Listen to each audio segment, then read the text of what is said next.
युद्धकांड के पहले भाग में आपने सुना कि किस प्रकार विभीषण श्री राम की शरण में आए और किस प्रकार रावण के पुत्र अक्षय कुमार का वध हुआ। आगे किस प्रकार अहिरावण द्वारा श्री राम और लक्ष्मण का अपहरण और हनुमान द्वारा उनका सुरक्षित वापस आना, युद्ध में कुंभकर्ण का प्रवेश और इसके बाद उनका वध। अब हम आपके सामने प्रस्तुत करने वाले हैं युद्धकांड का भाग 2। लक्ष्मण मेघनाद युद्ध रामायण का एक महत्वपूर्ण और अत्यंत रोमांचक प्रसंग है। मेघनाद, जिसे इंद्रजीत के नाम से भी जाना जाता है, रावण का पराक्रमी पुत्र था। इंद्र को पराजित कर उसने यह नाम अर्जित किया था और वह मायावी युद्ध कला और दिव्यास्त्रों का अद्वितीय योद्धा था, जिससे उसे लंका का सबसे ताकतवर रक्षक माना जाता था। राम और रावण की सेनाओं के बीच युद्ध के दौरान मेघनाद ने अपनी शक्ति और मायावी कौशल से राम की सेना को गंभीर क्षति पहुंचाई। राम और रावण का युद्ध जैसे जैसे तीव्र होता गया, मेघनाद ने अपनी शक्ति का प्रदर्शन करते हुए राम की सेना पर कई घातक हमले किए। वह मायावी और भयंकर योद्धा था और उसने भगवान राम और लक्ष्मण को पराजित करने का हर संभव प्रयास किया। जब युद्ध में मेघनाद ने लक्ष्मण पर शक्ति बाण का प्रयोग किया तो लक्ष्मण गंभीर रूप से घायल हो गए। हनुमान ने संजीवनी बूटी लाकर लक्ष्मण को पुनः जीवन दान दिया। इसके बाद लक्ष्मण ने मेघनाद को चुनौती दी और दोनों के बीच भयंकर युद्ध हुआ।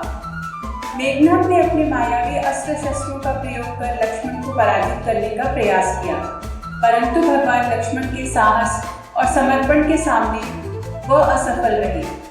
महर्षि अगस्त्य द्वारा दिए गए ज्ञान के आधार पर लक्ष्मण ने शक्ति नामक विशेष बाण का प्रयोग किया, जो मेघनाद के जीवन का अंत कर सकता था। मेघनाद ने कई रक्षा उपाय किए, लेकिन लक्ष्मण के बाण ने अंततः उनका वध कर दिया। मेघनाद का वध सिर्फ एक योद्धा की पराजय नहीं थी, बल्कि यह धर्म और अधर्म के बीच के संघर्ष का प्रतीक था। यह घटना यह सिखाती है कि कितना भी बलशाली क्यों न हो, अधर्म का अंत निश्चित है। अंतिम युद्ध का आरंभ रामायण का सबसे रोमांचक और निर्णायक क्षण है, जब श्री राम की वानर सेना ने अक्षय कुमार, अहिरावण, कुंभकर्ण, मेघनाद और अन्य राक्षसों पर विजय प्राप्त कर ली। तब रावण ने स्वयं युद्ध में भाग लेने का निश्चय किया।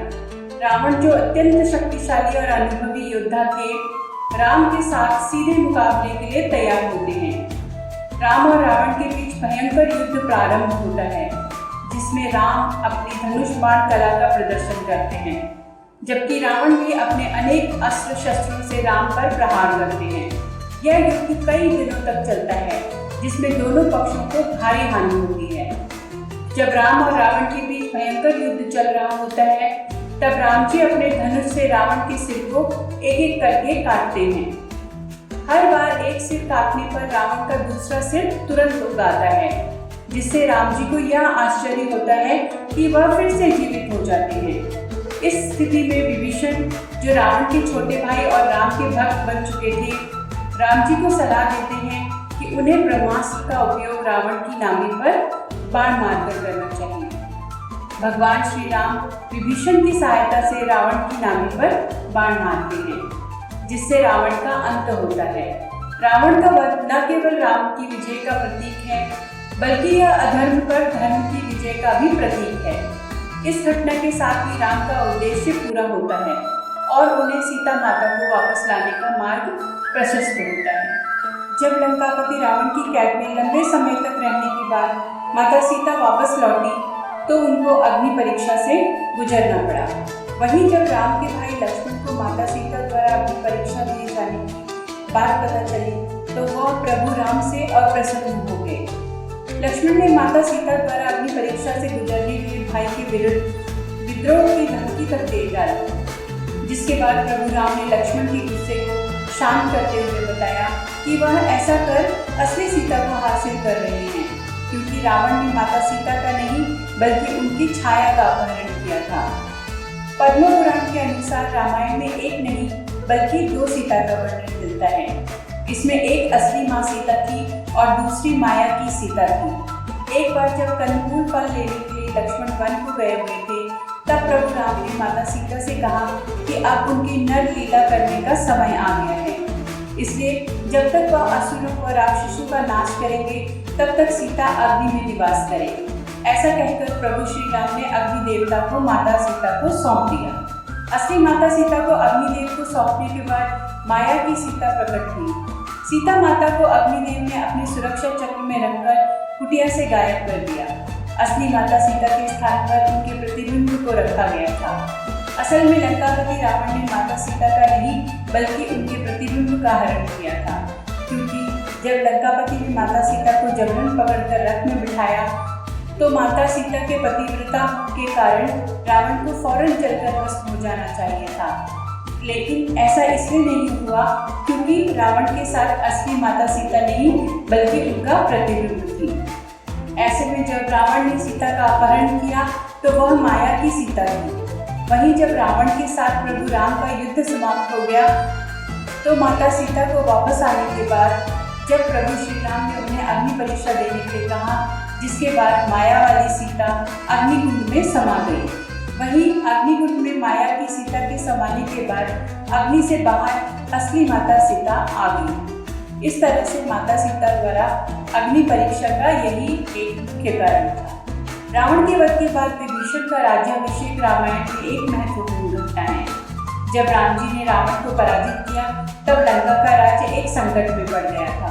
रावण की मृत्यु के बाद विभीषण, जो रावण के छोटे भाई थे, राम के प्रति अपनी निष्ठा प्रदर्शित करते हुए उनके साथ आ गए थे। राम जी ने विभीषण की निष्ठा और बुद्धिमत्ता को देखते हुए उन्हें लंका का नया राजा बनाने का निर्णय लिया। विभीषण ने राम के प्रति विश्वास और भक्ति दिखाई थी और वह रावण के अत्याचारों के खिलाफ खड़े हुए थे।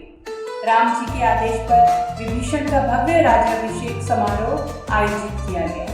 वानर और भालू सेना ने खुशी मनाई और विभीषण को राजा के रूप में स्वीकार किया गया। विभीषण के राजगद्दी पर बैठने से लंका में न्याय, धर्म और शांति की स्थापना हुई। यह घटना दर्शाती है कि कैसे सच्चे धर्म और भक्ति के मार्ग पर चलने वाले व्यक्ति को उसके स्थान पर सम्मान प्राप्त होता है। रामायण का युद्धकांड धर्म और अधर्म के बीच होने वाली अंतिम लड़ाई का प्रतीक है। भगवान राम ने अपनी नीतियों, मर्यादा और दृढ़ निश्चय से न केवल रावण को पराजित किया बल्कि पूरे संसार को यह संदेश दिया कि अधर्म कितना भी शक्तिशाली क्यों न हो, सत्य और धर्म के सामने उसे झुकना ही पड़ता है। लंका में रावण के वध और विभीषण के राज्याभिषेक के बाद भगवान श्री राम ने माता सीता को पुनः प्राप्त किया और अपने अनुज लक्ष्मण और वानर सेना के साथ अयोध्या लौटने का निर्णय लिया।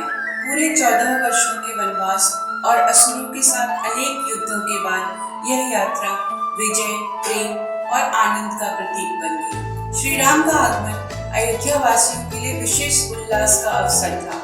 हनुमान जी ने पहले ही श्री राम के अयोध्या लौटने का समाचार भरत को दिया, जिन्होंने अपने बड़े भाई के लौटने पर हर्षित होकर समस्त नगर को सजाने का आदेश दिया। हर घर में दीप जलाए गए, मार्गों को सुगंधित पुष्पों से सजाया गया और उत्सव की तैयारियां आरंभ हुई। अयोध्या वासी बड़े हर्षोल्लास के साथ श्री राम, सीता और लक्ष्मण के स्वागत में पंक्तिबद्ध होकर खड़े हुए।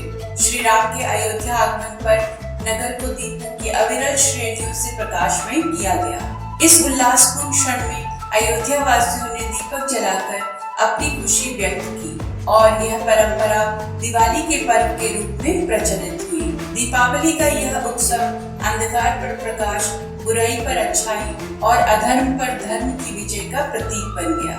इस प्रकार श्री राम के अयोध्या आगमन के साथ ही दीपों का यह महापर्व आरंभ हुआ, जिसे आज भी पूरी श्रद्धा और उत्साह के साथ मनाया जाता है। आप सबको दीपावली की बहुत बहुत शुभकामनाएं। अगर आपको मेरे द्वारा सुनाया गया रामायण का ये युद्धकांड पसंद आया तो इस चैनल को लाइक, शेयर और सब्सक्राइब करें। बेल आइकन को भी प्रेस कर दें ताकि समय समय पर आपको मेरे नए वीडियो का लिंक मिलता रहे। धन्यवाद।